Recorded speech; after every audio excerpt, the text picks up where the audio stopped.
In this video, we will learn how to switch vsync on and off in Fortnite. So in Fortnite, if you want to switch your vsync on and off, all you need to do is head to your profile section. To do that, from the top right hand side, click on your profile icon.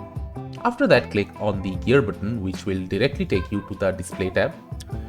In the display tab, under the display settings, you will see an option called vsync. So according to your need, you can turn it on or off.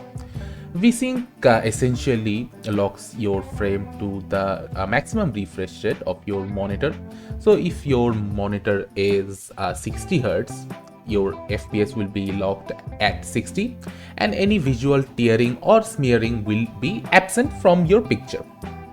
And if you turn it off, your frame rate will be set to unlimited and you can see a lot more frames than your refresh rate of your monitor. So from here, after you have chosen your desired setting, you can just hit apply and get back to the lobby and play the game like before. So this is how you can easily turn your vsync on and off in Fortnite and enjoy.